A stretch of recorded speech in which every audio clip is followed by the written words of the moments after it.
Hey everybody, welcome back to Popular Music Books in Process, or PIMBIP, the joint production of the Pop Conference, IASPM US, and the Journal of Popular Music Studies. I'm Eric Weisbard, one of the co-organizers, along with Gus Stadler, who'll be handling the Q&A in a little bit, and Alex Veazey and Antonia Randolph and Carl Wilson and Elena Razlogova. We all do this on a regular basis so that if you come back in 3 weeks, you'll encounter Benjamin Taussig presenting his new book, Bangkok After Dark, Maurice Rocco, Transnational Nightlife, and the Making of Cold War Intimacies. But for today, it's all about the preset. We are talking about Amy Skjerseth's new work in progress, but almost done, Instrumental Presets, The Visible Past of Music Technology, in conversation with Catherine Provenzano. Amy is assistant professor of popular music at UC Riverside, where her scholarship focuses on intersections of music media, material culture, and technology. I'm told from the bio she wrote herself that she's working on two books, not just instrumental presets, but the Feminist Wall of Sound. So feel free to ask questions about that too. And her work has appeared in quite a few places. Perhaps we'll leave that for you too, but it's a nice long list. Catherine Provenzano researches voice, instrumentality, labor, and technology. Um, Her book, which if I remember right in my days at JPMS, we even ran an article by her on this very subject, is called Emotional Signals, Autotune, Melodyne, and the Cultural Politics of Pitch Correction. Oh, I should mention that Amy's book is University of California Press. Catherine's book is University of Michigan Press. We should always shout out the presses because that's a lot of work. And the book is an exploration of the history of pitch correction technologies, their musical and social implications. She's also currently researching the political economy of sound and software in megachurch worship contexts. Okay, nice. Um, Her writing appears in Guernica, Journal of Popular Music Studies, Musicology Now. She's assistant professor of musicology and the music industry at UCLA and concludes her bio enigmatically, is a songwriter and singer. So, Amy and Catherine are going to talk for a good little while. We encourage everyone on this Zoom to use the chat actively and often. You can pose questions that Gus will call you to deliver in person at the end of the joint conversation. You can also just throw random comments in there, and at the end, we love to share the chat with our presenters. And then for some reason, it's a tradition in our series to tell people who are presenting, if you look at the chat, you will be lost. I should also note that this PIMBIP is unusual in that it's also a kind of tribute to Jonathan Stern. But I think, if I understand correctly, Amy, you would like to tell us more about that. So let me pass it on to you and have a great session. Thank you so much to Eric and all of the organizers. Can everyone hear me okay? Okay, great. I am going to share my screen right away um, and give away something because I have not started at the beginning. Um, I really want to make space today in the memory of Jonathan Stern. Jonathan's partner, Carrie, is on the call, and Carrie, our love and good wishes, our community all goes out to you. I hope that this can be a space, this work that I'm presenting is very much touched by Jonathan, who was such a bridge builder. He really encouraged me to be fearless in my disciplinary bridge building. So, Jonathan, this book is for you. Writing has felt a little bit like a eulogy sometimes, and so I really appreciate this community all around us. And Carrie, I hope you know that this community is here for you, just like you and Jonathan have always been here for us. I also want to invite Catherine to say a few words at this moment. Yeah, we were speaking on the phone earlier today, and just thinking about sharing some small anecdotes of the effect that Jonathan has had on our lives. And we were thinking of doing that and then kind of keeping keeping Jonathan's spirit in mind as Amy presents and potentially in the time when we are all conversing, opening it to other sort of reflections. I'll just share a tiny story um, of my encounter with Jonathan Stern in Berlin in 2017, which is the first time I only met Jonathan Stern a couple of times. And um, I was in Berlin doing an NYU writing fellowship there. And as so many people have shared in recent weeks, he took me out to lunch, made time when you wouldn't imagine that there would be any time. He didn't know me. I was a graduate student and I was working on this auto-tune thing. And I felt this enormous spirit of generosity. And I really carry like you said, Amy, um, the courage to do interdisciplinary work, even from that one lunch conversation, and to see the kind of expansive ways of thinking about sound technologies. And it's an inspiration that really sticks with me through to today. So even through a small encounter, I feel it had just such an enormous impact. And that spirit of generosity is something that is so beautiful, especially in our community. So it's my small memory. I couldn't agree. Thank you. I couldn't agree more. Thank you so much, Catherine. And we just really hope that as we're talking, you might be inspired to reflect on your experiences with Jonathan and his work. And hopefully throughout the course of the conversation, you might be thinking of memories that you would like to share when we open things up a little bit more. So without further ado, presets, which, as someone said at the recent Society for Cinema Media Studies conference, Jonathan always was so good about keeping the funny with the serious. And so that is something that I'm trying to do in this presentation and this work as well. So my book, as everyone has mentioned, I'm going to skip past this very quickly in order to get to some examples, because what in the world is a preset? I'm hoping that this is one of those things that might sound familiar and then hopefully seems obvious as soon as we talk it through, because we encounter presets every day in a lot of different things that we do. Presets actually are a throwback for me to the ready-made. You'll see a photo of the most famous ready-made down below. More on that in a second. But even in feedback surveys, in emoji that we used in text messages, these are all presets. They often give us binary choices or a range of choices, often in an easy push button design. We all even have our most frequent emoji that are predicted for us, right? Predictive text is a preset. These things facilitate quick, efficient communication. Presets are like recipes. They need to be enacted by us, and everything around them still needs to be chosen. So there is an active agency, even when we are using these things that are supposedly quick and efficient to use. And the choice of using a preset, it's a choice in the first place.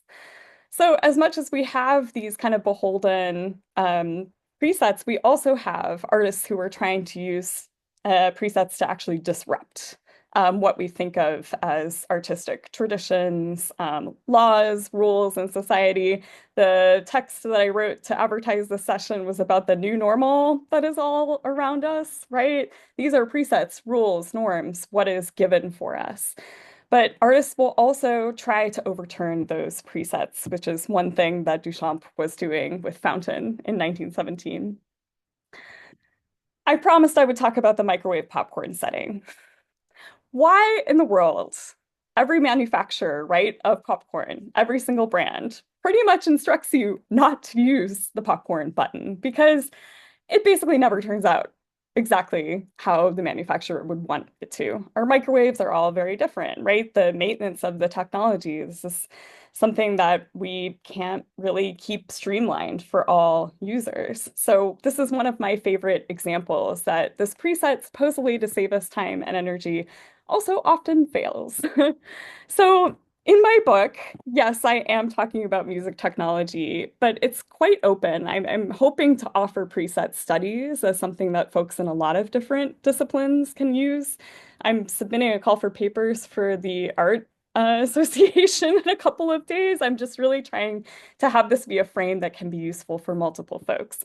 So I'm asking in this book, what do microwave popcorn settings and synthesizer patches, right, have in common?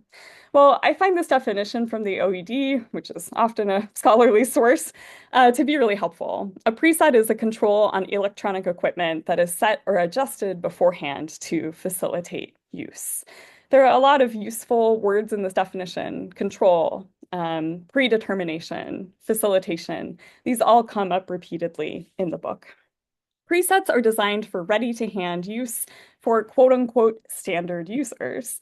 These are often assumed to be white, male, or female if it's a domestic device, right? Able-bodied and affluent. So again, I'm really questioning, who are presets for? What do they do?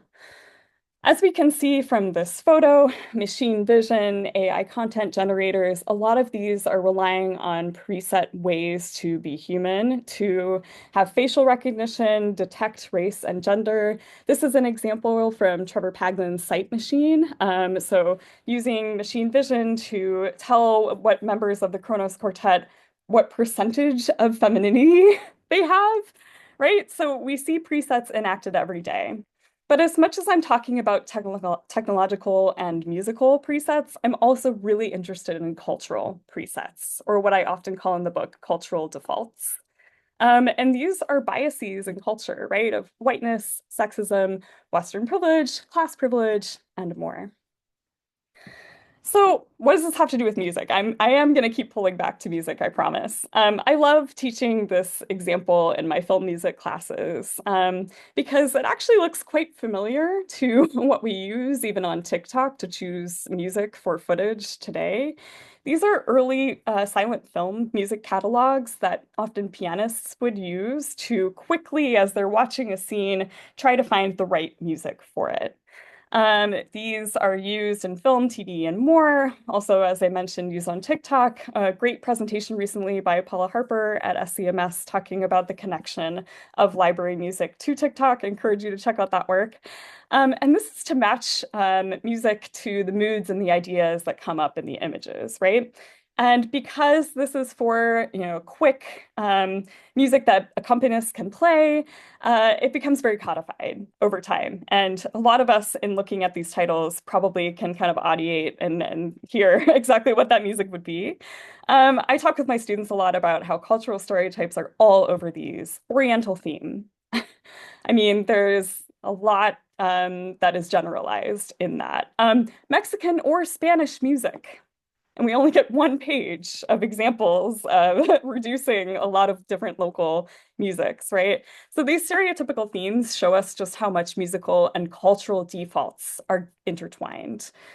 We get this in film music. As I mentioned, we get it in TikTok. I always teach this TikTok video as well. Not going to play it, but there's a link for you to check out on your own later. It talks about the infamous desert lady voice that is in Dune, that is all over Hollywood film, that's all over TikTok. Really useful to teach this idea of cultural stereotypes and musical stereotypes if you're looking for something. We also, of course, see presets in more invisible ways, right? So I'm really thinking about interfaces, I'm thinking about infrastructure. I find preset a useful way to get at those concepts in media studies and music studies alike. We were all used to seeing the world in Instagram squares. Well, now it's Instagram rectangles, leaving content creators to scramble, right, to change all of their grids. So presets are all around us, right? This is just one example of how often we see it and how kind of rocked we are when things like this get changed. There are also a lot of composers, including Hans Zimmer, who in the 80s, when the Fairlight computer musical instrument came out, more on that later, said, I'm not going to use any presets, no samples, no drum machines. In fact, I know this text is kind of small, but this composer, Matthew Herbert, has a no preset manifesto where he is swearing off using basically any other person's music. This is an extreme case, right? But we see this in people who are decrying the lack of originality or quote unquote laziness in the use of samples or repeated sounds. Obviously, this is a much larger debate, which I cover in great length in the book. Sampling is very, very adjacent and very much a part of this work. But just, I'm trying to sort of give a lay of the land to the book here. A lot of this information comes from the introduction. But just multiple points of entry for us to get into here. I won't read this quote, but this is Herbert again talking about how drum machine sounds were developed and then used in other ways, right? We all know that presets can be used very creatively. and often are used for different purposes than the manufacturers might have intended them to be. So I talk about this quite a lot. I draw really heavily on Jonathan's work in his instruments and instrumentality courses with Emily Dolan, thinking a lot about path dependence, right? The paths that technologies take because of their users. But I also wanted to include this quote because he introduces these keywords of taking control of that process. We can see that down below. And also a fear of being lazy and taking responsibility for one's music and the kind of where does agency lie in the use of presets? These are all questions that I get into in the book. Of course, I'm not alone in thinking about presets, although that is another name for what could be called norm studies, standard studies, right? We see books kind of throughout the years here, everything from Karen Thompson's more recent norm porn to Irving Goffman's Stigma. I also find Erin Manning and Brian Sumi's idea of enabling constraints really interesting for this project. And I am thinking about, just as Jan DiPiero does in their first book on improvisation, thinking about enabling constraints as something that is not just a rule or a stricture, but something that musicians, artists, even spectators can use, right, to achieve surprising affordances and results. So even as we kind of think of music presets as this black box, that also, of course, has embedded universalizing norms, just like the silent film encyclopedias have these cultural stereotypes, it also matters what the artists do with them, right? And so one part of this book is thinking about the visual register, the interface that is built around presets, and what kind of music videos and other visual supports artists create with presets, right? So in kind of taking the cultural defaults that they teach us, whether that's musical, technological, artists might take that for granted, but they might also transform it and do something new with it, even sometimes overturning these cultural defaults. So I'm really interested in the visual sets of signifiers that presets carry that kind of teach us, yes, how to use interfaces, but also really shape our interactions with them. And here I thank Morgan Bim for the citation to Jenny L. Davis's work, thinking about push notifications on smartphones, for example, as these affordances that visually cue us, right? They cue us to pay attention and to do something with that push notification. Presets act very similarly. They carry a huge range of potential actions, like burning microwave popcorn, for example. With instrumental presets, this book, I am really thinking through the meaning of a preset. And I'm deeply inspired by MP3, the meaning of a format. I'm thinking about presets in multiple registers, technological, musical, of course, cultural, and otherwise. And a guiding question for me is, how do the visible and tangible mechanics of music technologies shape how people make meaning out of them, whether in creating or receiving art?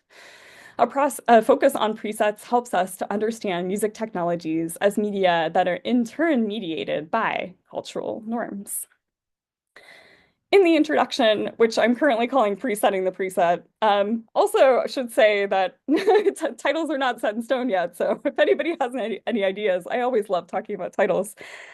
So of course, with the tagline, the visible past of music technology, I am really thinking about the groundbreaking for all of us here, audible past. I am thinking and using the OED definition to bound me a little bit in this book, right? Which is necessary because once you get on the preset train, you can't stop. So I am primarily looking at electronic instruments, going off of the definition, which emerged around the 1940s.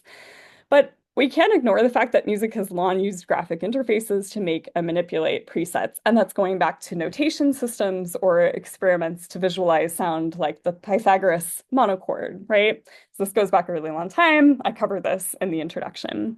But I also talk about, as noted, these cultural stereotypes that come into play with short musical themes, like in the silent film encyclopedias.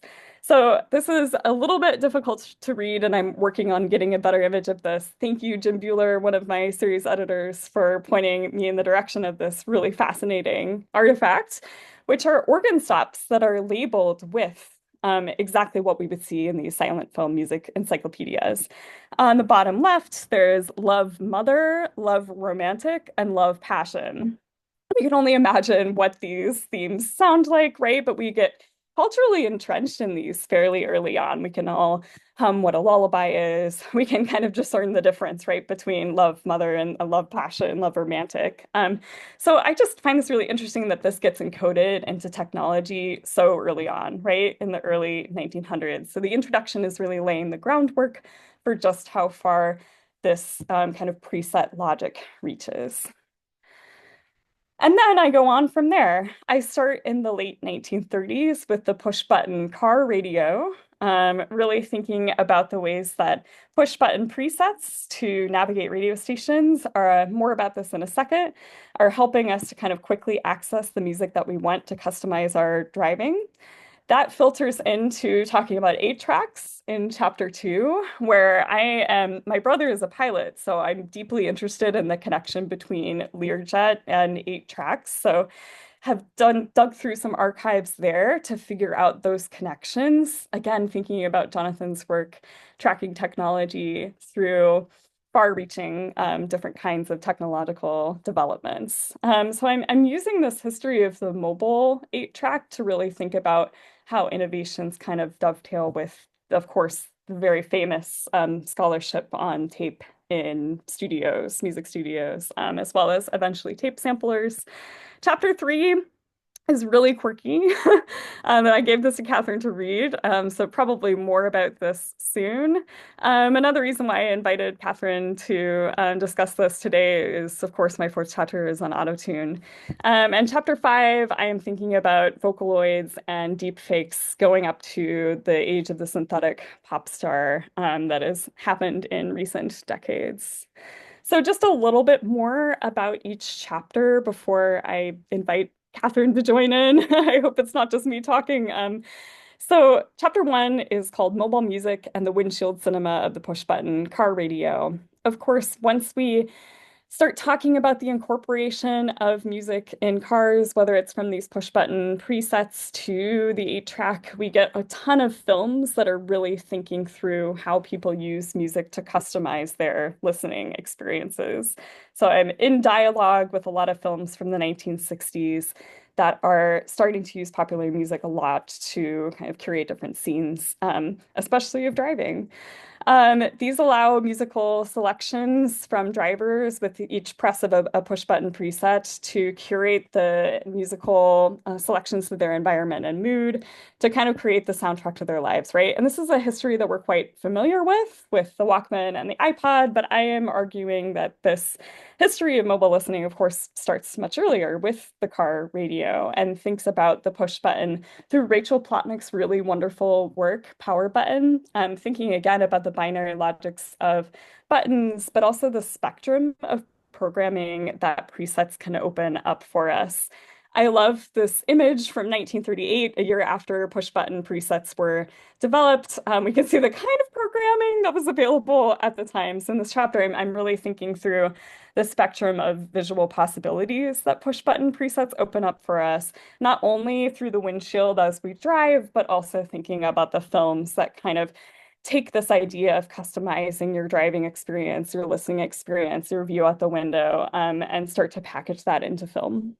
In chapter 2, as I mentioned, I'm working on the Learjet Stereo 8, really fun archive, thinking about the ways that magnetic tape, yes, increased mobile music listening with more customizable possibilities than radio push button presets, but also then had impacts on how people innovated with tape in storing and composing the sound in the studio. So I'm thinking about experiments with music sampling here, which of course go into the Mellotron and other tape samplers. Well, that leads me to chapter 3, which is about the Fairlight computer musical instrument. And I'll say a little bit more about this chapter title in a second. The Fairlight, which was invented in 1979 in Australia, looks really awesome, right? It has a piano keyboard hooked up to a computer monitor and keyboard, and it used 8-inch floppy disks and a digital screen to retrieve and alter samples. So this digital technology made it possible for artists to distribute samples to each other, to manufacturers, to then change the makeup of sample libraries that they could access through this instrument. And then also, as I'm arguing, their own visual media, which is inspired by their music.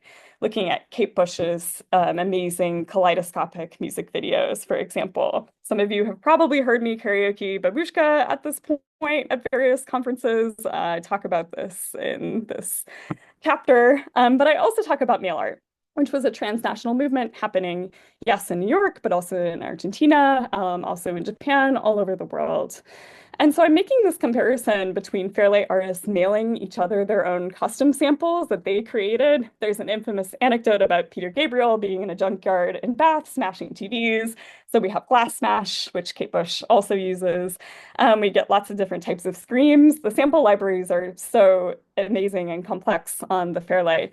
And this all gets sent in the mail through floppy disks, right? So this is kind of telling a new story of sampling, which also thinks through the ways that people use the mail as a powerful political post-war movement, especially in Argentina, right? To defy official systems. We can think of that what we wish right now. And they're using this preset form of the mail, right? Like a postcard and envelope that travels preset distances and allowing the receivers to do something creative with it, right? So I'm really inspired by Ray Johnson's work here, which is this image. The Fairlight's computer screen, of course, was also a preset for how amateur and professionals edit sound today on digital audio workstations. So I also work through that kind of preset logic. Chapter 4, working on autotune and voice modification. So autotune, a plugin for pitch correction. It does render singers in tune with Western music standards. You can see here a little screenshot of the different scales that it's possible to put autotune to. But it's also notorious for making robotic voices of Cher, T-Pain, and more. And this kind of turns them into these visual personas that refuse the music industry's presets of quote unquote well-behaved pop stars. So I'm arguing that the ways that they're attention-grabbing voices also create some new imagery in music videos for us to work with, like the glitch art of 100 gecs Money Machine. This gives us alternate versions of femininity, humanity, and more. And I'm arguing that visual depictions of autotune lay bare preset beliefs about which voices go with which bodies, creating new models for expression. That leads us nicely into chapter 5, thinking about the human presets of synthetic pop stars and Vocaloids and deepfakes. Of course, you'll notice a car connection here. There's Toyota Corolla ads, several of them with the Vocaloid and hologram Hatsune Miku. So I am thinking through the ways that deepfakes, Vocaloid, these arts of sampling, right, from humans. There are so many deepfakes, for example, about Barack Obama of taking thousands of hours of his speeches, right? Because there's all this data available. And then deepfakes kind of boil down the supposed essence of a celebrity's voice and likeness to make them instantly believable to audiences as the correct form of that person. This technology, of course, is harnessed to also even create entirely new people. So I'm thinking about preset forms of humanity and pop stars, and also how we react to them as fans and critics. So overall, call to action here. Given our present imbrication with apps, platforms, and AI, we cannot ignore our entanglements with presets and norms, even as new waves, the new normal, seem to be flooding in every day. So I'm asking, why do technological presets control capital in certain communities? But conversely, how can artists and activists use presets for aesthetic or radical ends to expose these latent power structures in society? So across aesthetic, technological, and social domains, my book shows how supposedly unchanging, repeatable standards in art and technology can have fortuitous and potentially reversible consequences. I'll also give a quick note that this project, not as the book, but a slightly expanded, more interdisciplinary form called Defying Defaults in Technology and Culture, has just been awarded a University of California Humanities Research Institute multi-campus working group grant. Catherine is also a part of this, and I invite those who are at the UCs to please reach out to me and get involved. We'll be doing a lot of interdisciplinary collaborations. But we'll also hopefully be using this framework to, yes, get as technical as we want, but also to have fun. So I am hoping that we'll be hosting some synthesizer workshops, some DJing workshops, right, to play with artistic and cultural defaults across a lot of different art forms. So that's me. Please, I would love to hear any and all thoughts that y'all have as I'm continuing to work on this. But I invited Catherine to read a little bit, as I mentioned, so I will let Catherine take it away. Yeah, thank you so much, Amy. I won't take up that much space because I think actually, judging from the chat, there's going to be more than enough for the group to talk about. I did get the chance to read the introduction and chapter 3, and I just wanted to point out that one thing that I really noticed about your work is that your work itself defies presets. So it sort of goes nicely with the link that you shared with us all to read Jonathan's work on academic writing and good academic writing and the certain resistances that exist to that. But when I read chapter 3, my main thought was I've never read anything like this, and I've never read anything that pulls from the directions that you pull and draws the connections that you make. So I think what I would love to hear more about is how you're engaging visual culture. So that is so deeply part of the chapter. You're talking about mail art. You mentioned the exquisite corpse. I love that image. You do this beautiful reading of Kate Bush's Babushka video. And I'm sort of curious to hear you just talk about how more about how the visual informs your ideas here. Since you're talking, I mean, it's very obvious to me the ways that these all connect to music, and I don't think you have to make a case there, but I just want to hear more about visual culture and the visual. Thank you so much, Catherine. Yeah, I think with interdisciplinary projects, it's always difficult to balance just how much information you give. And I should say this is also something kind of quirky about me as a scholar, and that this work comes out of a dissertation that was written for a cinema and media studies department, where the visual aspect had a huge amount to do with the project. So yeah, I'll give you an example. Going from the film music encyclopedias, where I'm talking about silent film pianists, right? Looking up, frantically looking up, okay, I need hurry chase music here to go with this scene. And then in the next scene, I need a love theme, right?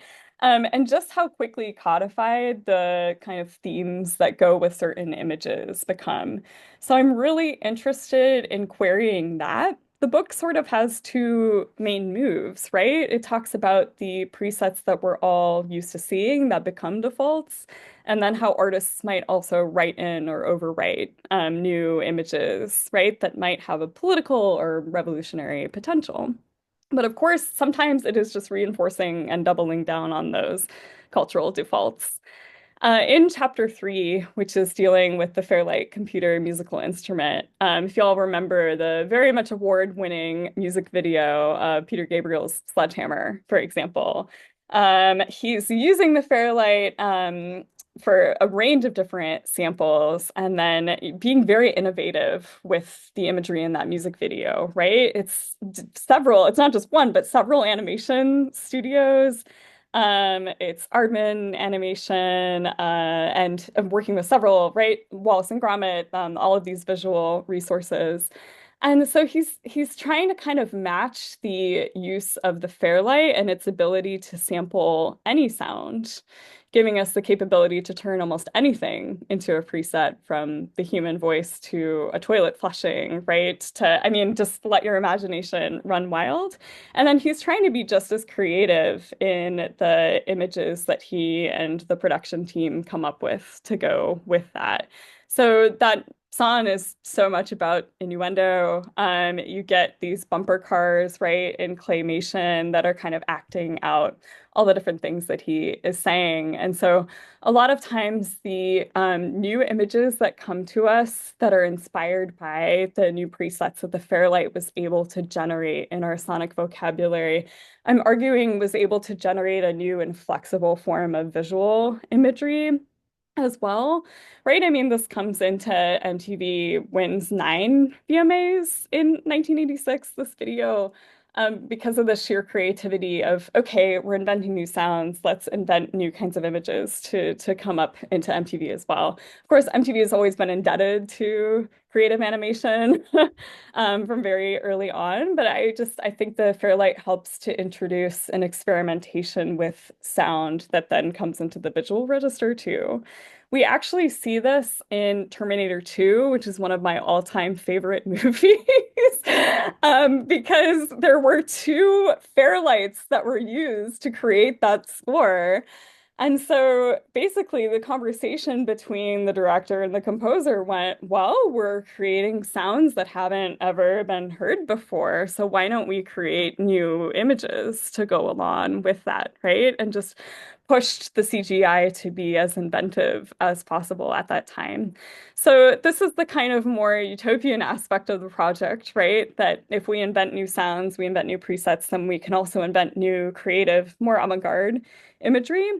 But we also, of course, can get the other side of the coin, which is what I talk about a lot in the latter part of the book, dealing with AI, dealing with what generative AI creates when we give it certain prompts, right?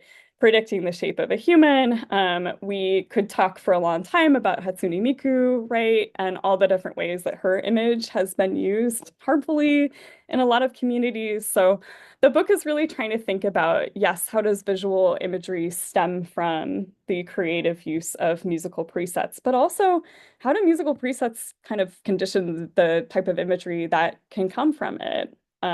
So that's a kind of reductive version of it, but all the chapters sort of get into visual culture in very different ways. Yeah, no, I think that's an amazing elaboration. I'm thinking of two things. One is your SCMS presentation, I think now from 2023, the Wendy Carlos presentation, and your analysis of the way that she used visuals to actually sort of reassure people that everything was going to be okay. So that like we assign or sort of instruct people with visuals to mitigate some of their anxiety in moments when sonic changes are occurring. So that seems to really connect actually to share. When I think about that, the share, believe video, one thing that happens is you have this correspondence between what you see when the autotune is happening, you see her glitch a bit. So you get a visual confirmation that yes, something did just happen there.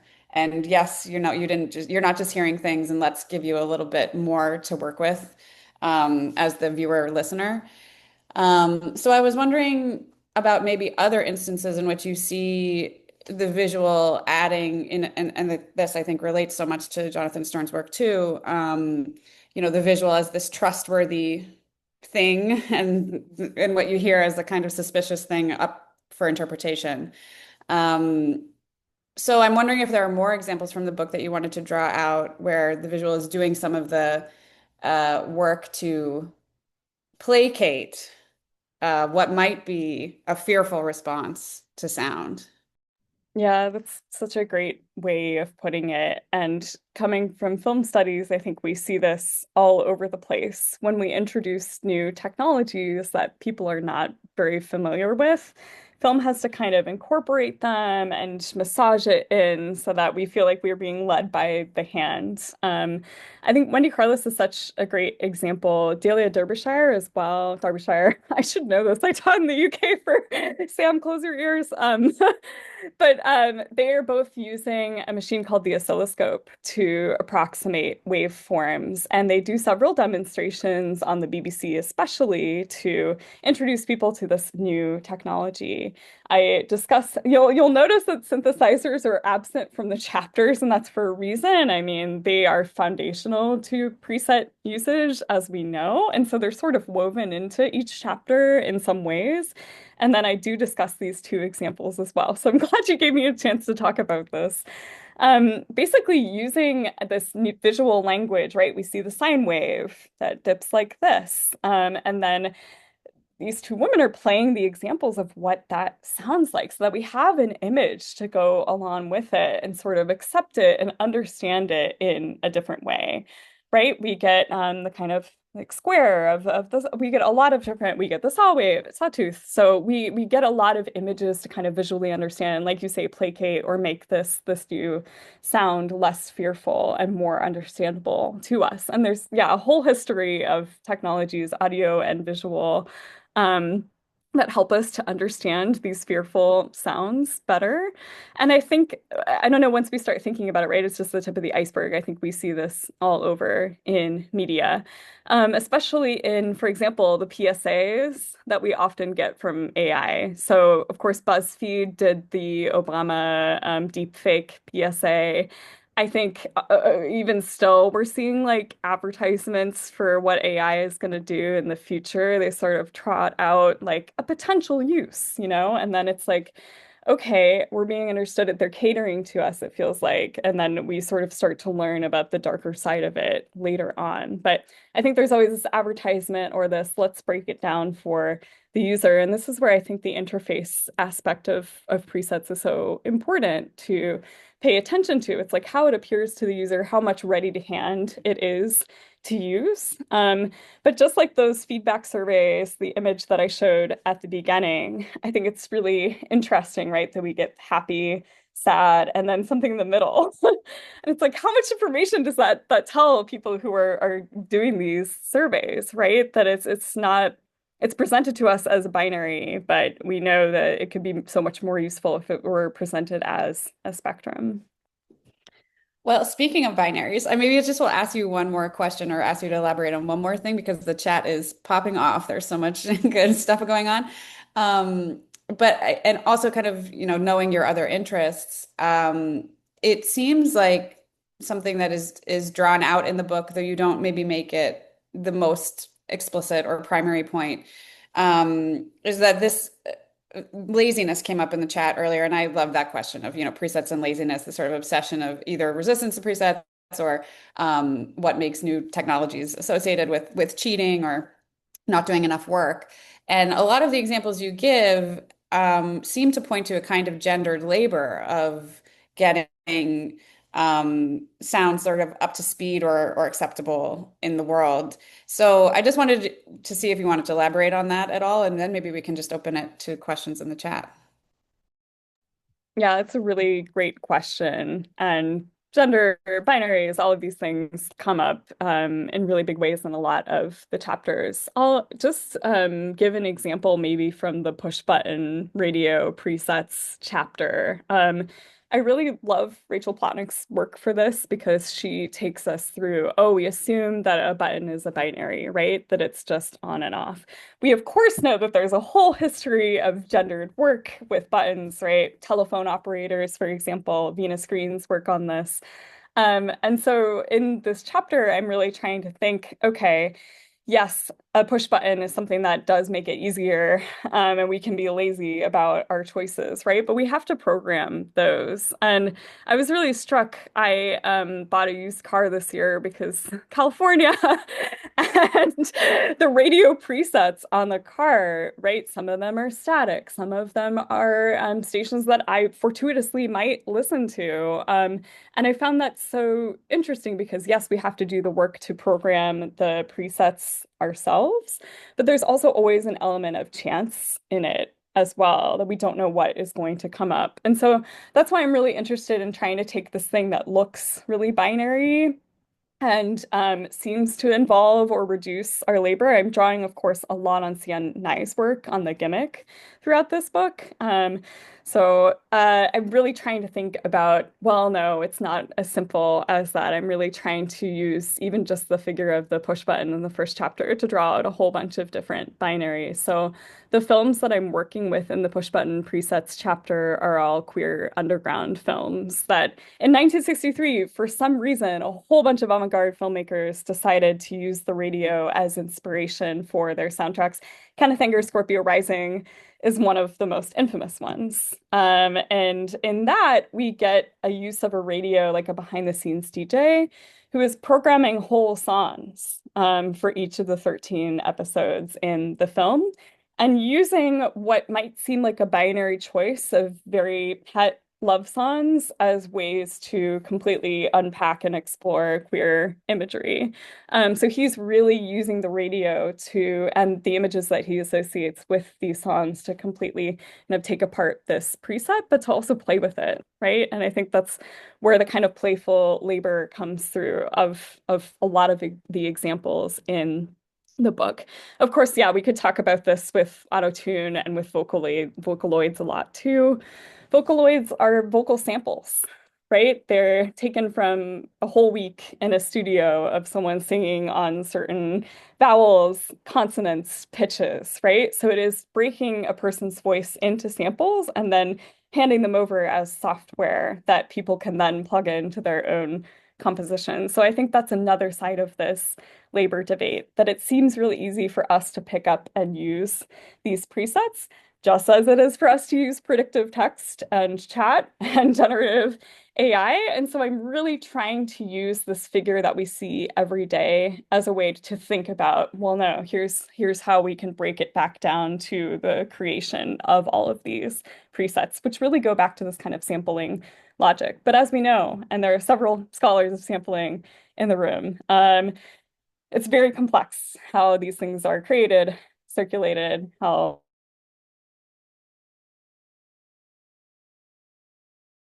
and I think a really complex one that I'm trying to explore in every single chapter of the book. So thank you so much. Yeah, I mean, I leased a Toyota Corolla in 2020 because California as well. And at least I think there was something about the push button presets of um at least if you're listening to the radio, they circumscribe you geographically, right? So there's something, they no longer work if you actually kind of exit the sort of zone that they assume that you're in or that you've chosen. And it seems like you're pushing at those peripheries or at those moments when there's a passage from the kind of security where the preset just works as it should. And then when everything will get fuzzy for a while and have to reconstitute and people are sort of having to reevaluate the way that they use them. I really loved reading your work, and I feel so privileged to be asked to have this conversation with you. And I think we should open it to the chat if that sounds good. Yeah, I'd love that. Thank you so much, Catherine. It's been so fun to talk about with you. And yeah, I'd love any questions you'll Uh, have.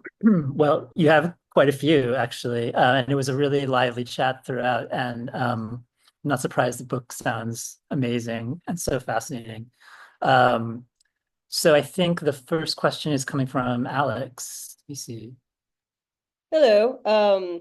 First off, Amy, I'm really excited to read this book. When you were talking initially, when you were talking specifically about Matthew Herbert's No Presets Manifesto, I was thinking a lot about Brian Eno's oblique strategies. And as you keep talking, I keep thinking about the oblique strategies of like these like sort of cards with prompts that say like work at a different speed or try faking it as ways to kind of like open up our possibilities for artists during the creative process. And I was wondering if you have thought about them at all in relation to the preset, if like they are another form of a preset, or if they're kind of giving artists permission to override the preset. Just curious about your thoughts there. Yeah, I love that question, and I would say both. And this is one of the challenges of this book is like I'm trying to do this two-pronged thing of like both the constraint but also how it enables, right? I think Eno is interesting because he gives us, right, with all the apps and the visualization, which we could compare to like, I don't know, what Windows kind of takes up with its visualizer, right? We could even think about the introduction of visualizers and increasing popularity of them, kind of substituting them for music videos. Yeah, right. I'm still thinking through this, and is a part of the book, but in kind of a small way right now, like thinking about the different legacies that visualizing music has. But I really have this question, and I'm kind of taking this and running with it, and turning to the like, okay, why does Spotify suddenly have all of these visualizers? Why are we substituting full length music videos in some cases? Why has this kind of become a shorthand? Well, we know, of course, that music videos are really expensive to produce, right? And if people are maybe distracted or not fully paying attention, I think it's just really interesting that this has become more commonplace. And I'm curious because I think the way that we listen to music like more ambiently was sort of haunting us all along from Eno. I wonder if he was trying to create these preset conditions by I don't know, inviting us to experiment with, yes, the kind of imagery that can be associated even in short form with music. I would love to hear your thoughts on this too, especially as, is only a small part still. We can chat more offline. I just think that it's really interesting that like the oblique strategies are like abstract, like and I think as a result of being abstract, so open to individual users' interpretations of what the prompt is asking of them or inviting them to do. Yeah, I But love yes, that. happy to chat more. Yeah, that would be amazing. Okay, our next question is from Sam Murray. Hello, Amy. Hope you're well. I'm just really interested in this idea of kind of learning with presets and then being a kind of aid to engaging with new technologies. And how much of a danger does it pose to limiting the exposure for those learning these musical technologies to the diversity of music cultures that are out there? Does it risk homogeneity? And I'm also really curious how these things are decided, and I think it does speak to what you were saying about, this kind of need to revisit the colonial aspects of presets and how they're determined as well. Thank you so much, Sam, for the question and for staying up late for this. I really appreciate it. Yeah, I love the pedagogical aspect of this. And this is one thing I'm hoping that the working group will do, inviting area high schoolers to come in and DJ. Liz Shabilsky is working with me on this project. So pedagogy is really important, and I hope it becomes an upshot of the book. So I think there are multiple examples that I could put to your question. One of them, of course, is the Desert Lady voice, which is still getting used in, it feels like, every single Hollywood interpretation of the desert. I invite you all to go and check out that YouTube link if you copied it, or I can put it in the chat. But it's a really good tool for teaching these embedded stereotypes that we all look and see and listen to and understand. But the other example I'll put is the Fairlight Computer Musical Instruments Orchestra hit, which of course we hear in tons of different genres, gets picked up in New Jack Swing, for example, lots of orchestra hits in On My Own, from Ghostbusters to lots of sequel movies we're talking about today. But yeah, I think that there was a big fear not to use the orchestra hit because, it just became too commodified. It became too recognizable. Kate Bush was like, I never want to use this, but it draws me to it, And I think that's how we can think about a lot of these cultural stereotypes in presets. They get codified for a reason because people can understand them quickly. We've had training in these associations between music and images, yes, from silent film, but even before then with the leitmotif system. And I think when it comes to presets, like we just all sort of start to understand the sound of this technology, right? Megan Lavengood's work on Electric Piano 1 preset in the DX7 is another good example of this. We just associate certain sounds with certain cultures, with certain technologies, and start to use it because it's a shorthand that can create easy understanding. Of course, a lot of film composers are trying to actively go against these stereotypes, but film is a signification, mass culture, it's a product. And so I think this is a big debate that we need to talk about, like as a whole conversation between music producers, composers, etc.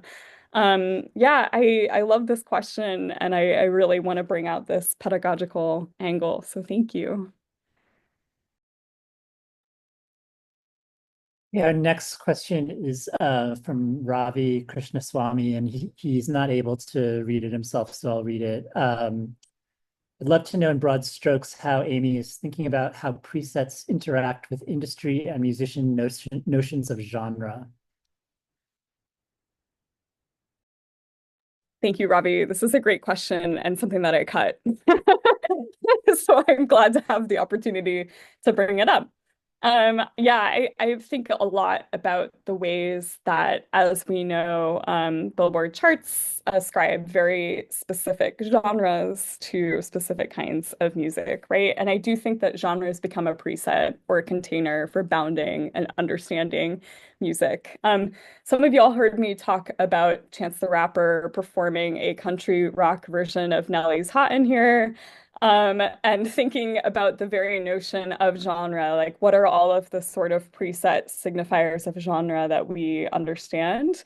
And so, yeah, I'm absolutely thinking through genres and also like cover songs as a way to help us think about these presets and sort of cultural entanglement that they have with what we expect to be. Again, it's all about expectation, and film music works in this way as well. If people are expecting to hear horns honking in a New York City street scene, right, they're going to try and build that in and give us that. And so I think we can think about genre codification in a very similar way. So yeah, again, I think it's interesting to think about, okay, Dune composer working with over 1,000 samples, but then we still have a version of the Desert Lady voice. And so I think having these conversations, as Sam mentioned too, with industry is going to be really important. And I hope something that we can build preset studies up to be this more pedagogical mission. So I love this question too. Okay, next question comes from Ben Tazig.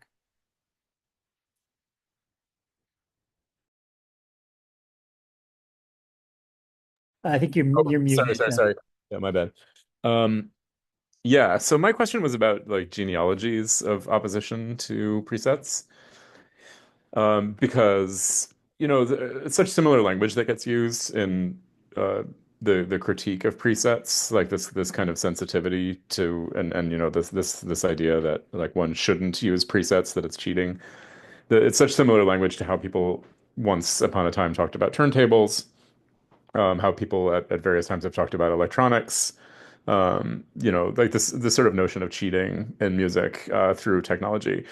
And so I'm wondering if you think that it's genealogical. Like in other words, like do you feel like this is simply the most recent expression of like a discomfort or an impulse that's been there for a long time? And if so, what is that discomfort and what is that impulse? Like, is it Protestant? How would you be tempted to explain it? Great question. Thank you. Yeah, I definitely think it is genealogical. This is just one expression and one way to name this phenomenon. Because as I mentioned, if it's baked in from film music, right, we have all of these stereotypes that become shorthand to represent certain images and themes and cultures and so on.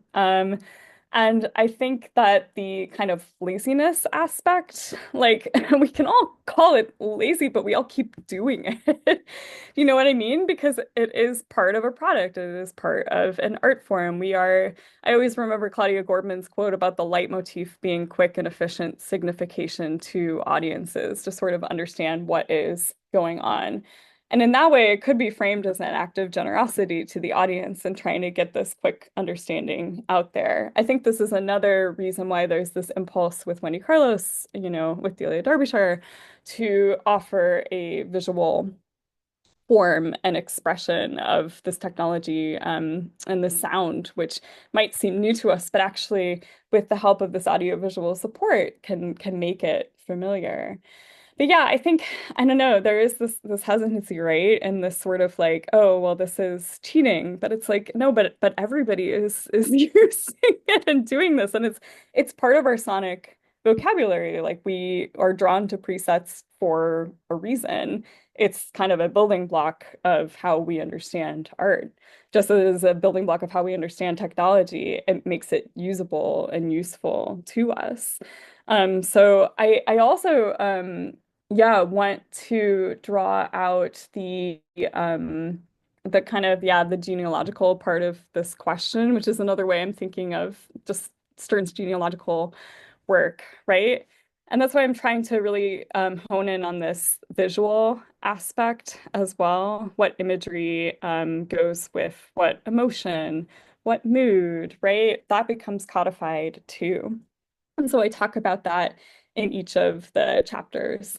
One thing to say about Herbert, Matthew Herbert, is I cut out this quote of his, but he was talking about, well, in classical music, it would be ridiculous if we had like the left hand doing Chopin and the right hand doing Bach, and then we had a rhythm section from Porgy and Bess. And it's like, but we also do that all the time. We are always combining different kinds of music and traditions together.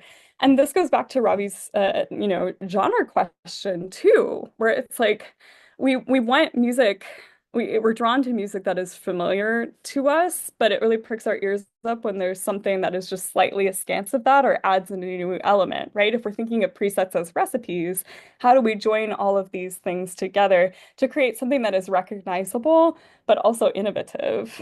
And so I think this is all part of this genealogical question is, yeah, to be really reductive about music, seeing this kind of preset process as a recipe, having something that is familiar that invites listeners in, but also maybe gives them a new combination or gives them something new. Amy, I Thank just you. wanted to add because I'm so glad you said recipes again. I was thinking about it at the beginning, and I recipes in particular, they break down all the time, or you don't execute it perfectly all the time. I mean, at least me, because I don't follow the directions. But I was thinking about presets too as things that aren't just cheats or things that allow us to be lazy, because they also don't work all the time. There are all these roadblocks that get thrown up, and technologies often don't do the thing that they say they do, or they can make some things harder or more challenging, especially if we think about ability and different kinds of users. It's not sort of like a clear cut relationship between ease and the preset, just as the recipe is. It depends on how the recipe is written. So, yeah, so in the genealogy, I'm sure there's plenty, and you draw some of this out in the chapters too, that there's a lot to develop there too, that they're not just, they don't always do the thing that they say that they do. Yeah, I love that. And I think, it's important to say, like, on the one hand, there's the DX7, which is notoriously difficult to program and innovate and customize, right? So even as there's all this utopian information about like presets that you customize, it's like, well, sometimes they don't. Sometimes they're a complete barrier to enter to access and entry. And I think that's another reason why I'm really trying to think about questions of labor and questions about path dependence and how things change or maybe don't get used as the manufacturers intend them to. The other thing to say is, I was talking about this with Neil Verma a couple of weeks ago, and he was like, well, the famous Betty Crocker cake baking anecdote, right? Hadn't heard of it, but basically, cake mixes, and I think this was even like didn't start with Betty Crocker, but it was more like 1930s Depression era, where cake mixes were sold without having to add like eggs or water. But they were more successful when they asked people to then add the eggs, the water, because then they felt like, okay, I'm a part of this. I'm bringing something to it. So I think there's something really deep there about the fact that we want to interact with the recipe, add something to it, that there is a potential for like human error.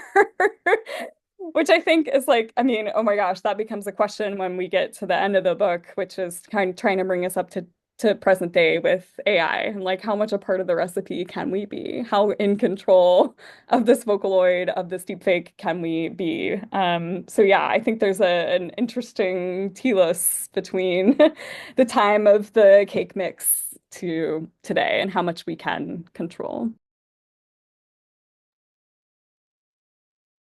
The next question is from Carl Wilson. Yeah, my question, I mean, we've covered a little bit of this already, but I keep thinking in terms of this, I keep going to a metaphor with this when I'm thinking about cultural programming, and I'm thinking about leitmotifs, and I'm thinking about conventions and tropes and all of these things as presets. But I guess that makes me want to ask what the difference is too, and like when it's technologically mediated in these ways, when it's a button to push, when it's a preset on the DX7, all of these things, how does that change the way that creators and audiences interact with it?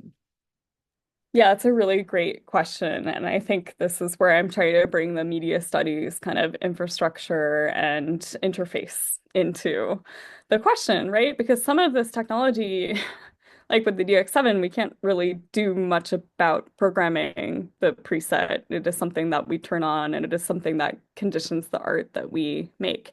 In other cases, the preset comes packaged for us in Vocaloid, for example, and then we feel like we have control of it at our fingertips to write this into our compositions, right? Because of the software, the interface allows us to have that many kind of samples of the human voice to choose from and curate.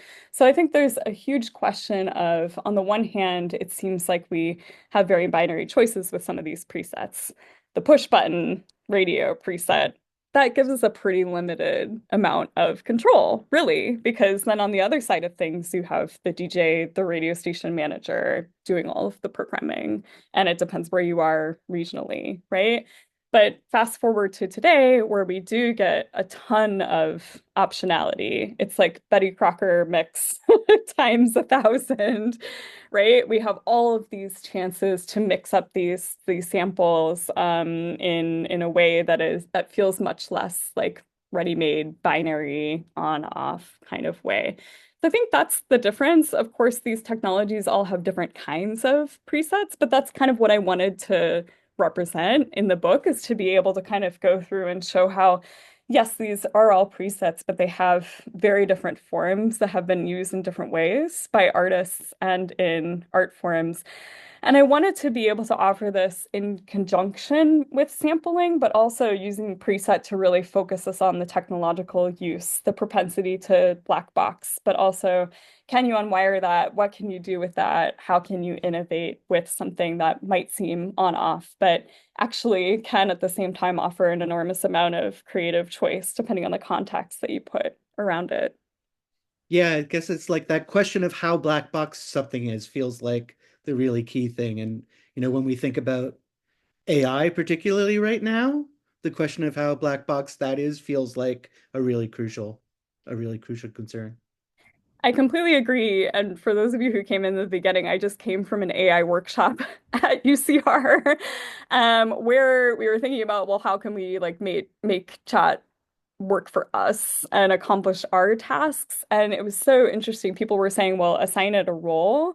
So it'd be like, I am your course assistant, I am helping you to make a quiz. And then it's like the more information that you give it, the more context. Say, and again, this is like a different conversation, right? But this is what I want the book to do, is like, okay, how can we think about the very technologies that we are using at the present moment? How much information are we giving them? How much are we making them a part of our lives? And yeah, how can we get into the black box and turn it inside out? I mean, it's a scary question, and I don't use chat yet myself, but it's a conversation I think we all really need to have. Yeah. Eric Weisbard, your comment ends in a question mark. Did you want to ask this question? Did you want to make this remark or introduce it to the conversation? I can. I'm trying to think about how I would phrase it. I had raised John Cage in the chat because here's someone who, on the one hand, put listening to multiple radio stations into working pieces of his, but on the other hand, as David Grubbs points out in Records Ruin the Landscape, hated records, hated music genres. And so I was trying to figure out whether there's a kind of tension between loving the preset and hating everything else about popular music. Um, if like thinking about the preset is a way of not caring about the rest of popular music, like so sort of um, I'm interested in why John Cage was open to it, but I'm also interested in why he was open to it at a moment when he was closed to everything else. So is loving the preset hating popular music is my question. Awesome question. John Cage is in chapter 1, because yeah, you can't write about the radio without writing about imaginary landscape and speech and all of these pieces. And as I was reading, I think it's in Silence, he actually says, I hate the radio. Right? So he also hates the radio too, but then like uses a bunch of radios to try and achieve his chance operations. And I that's the link that I am making, where it's just like, how can he use this device, this sound making device, perhaps is like a more fair way to put it for him, which can also ideally for him introduce some static and some silence, right? If you go around the dial, you aren't hearing anything. That's creating the ultimate, okay, let's listen around the room. And so I think that's one reason why he sees that the radio can work for him. But he's also experimenting with the art of duration, right? In a lot of these pieces. And I mean, of course, 4 minutes, 33 seconds is one example of this, where it's like, okay, how can we just have one enabling constraint of a preset duration and create art around it? I think that's what he realizes. Okay, the radio can do this for me, so I'm gonna use it because it lets me experiment with duration, right? He's giving all of the musicians cues in Imaginary Landscape 4 to turn on the radio and tune it at exactly these times. Right. So that's what I think he was using the technology and the presets for. But yeah, I think I mean, you almost can't talk about sound technology and especially in this framing without him. So I'm glad you brought it up. Jody, it looks like you're still here. Do you want to ask your question? Are you still here? Okay, maybe he's just left his account. I guess I'll read his question. Um, is vocal style a preset in your formulation? I'm thinking about certain 21st century vocal mannerisms prevalent among digital native music makers, which reflect the influence of presets, for example, autotune, but don't necessarily make use of those presets. For example, warbling indie girl voice or automatopoetic rap ad-libs vocables like gunshot effects, gunshot sound effects, car tire screechings. Yeah, that's it. Yeah, it's a great question. And I am really interested in voice and voice studies and working on a piece about the indie girl voice and after this. And so it's a great question. I think, as you all have, I've been trying to kind of thumb through the chat, even though I know you all said not to, but just to sort of keep apprised of everything that's happening. And it is sort of like a nesting doll concept, right? That we have this like overarching like tropes, genres, things that are askance of the preset, really trying to come back into that OED definition and think of preset as something that is technological or a setting. So I think in that way, like, yes, autotune can be a preset because it is snapping pitches, right, to this pitch and this sound. It can shape sounds in a preset way according to the standards that users of the technology want to set it to. Vocal style is outside of that. It can be more variable, right? We can have style as a guideline or a script. I also use the language of scripts a lot to think about presets, right? What is given for us, but then can be innovated upon. So I think vocal style is very much related, and of course can be used in a lot of different genres in a lot of different ways. I think of Jacob Smith's work on the rasp here, for example, and like microphone style. So I think there are like guidelines and ways that could be thought of as presets, but trying to come back into that technological definition. When I was first working on this project, I admit I sort of, was like, oh my gosh, everything can be a preset. Is the sunset a preset? For and so again, like I'm appreciating all of these ways to define what it is not, because I think that's also always one of the most useful things as a scholar. I think vocal styles can be codified, right? And we're drawn to use them, and they are a way of understanding, and they're a way of making things familiar to us, of fitting into a genre, right? So I think they could be thought of as like in the nesting doll relationship or in the neighborhood to presets. Great question. Eric Harvey, did you want to ask that question about the hip hop samples, or is that more of like a rhetorical question? Are you there, Eric? Hey, yeah, it was just kind of a passing thought, but I was thinking of just like the preset as being sort of a stabilization of action or a stabilization of sound. When we were talking about like I was like, oh, is the Be My Baby beat?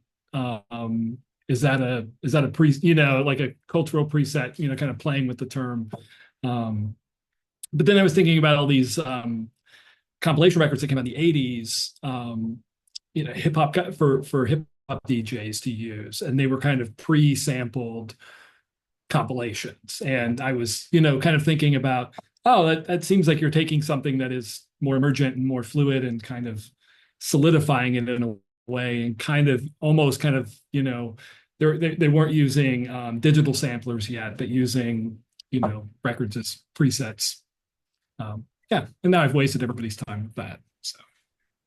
Not at all. I think standardization is such an important keyword to this. And this is similar to Sam's question, for example, of like, how do these things become codified?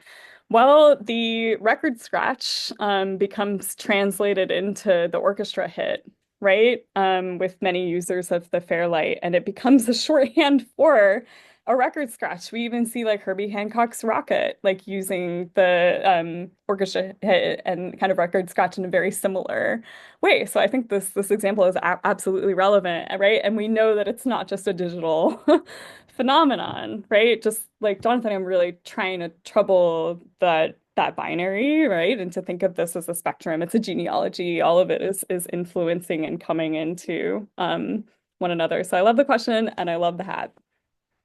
Yoko Ono was in this book in the dissertation. Yeah. But I have to mention, like, this hat was not my idea. Like, I was inspired by this hat because of Amy wearing it. I forget, like at some conference, and I immediately went online and bought one. So I love it. Yeah.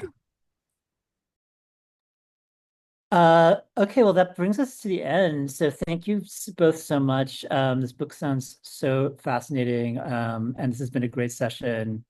Thanks to everybody who's here. We have in 3 weeks, May 13th, we will be hearing from Ben Tausig with Elliot Powell and Kanjana Teporuk. Sorry to mangle that name.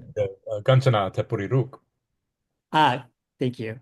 Yeah, no worries. This is Ben's book, Bangkok After Dark, Maurice Rocco, Transnational Nightlife, and the Making of Cold War Intimacies from Duke. So we'll see you back in 3 weeks, we hope.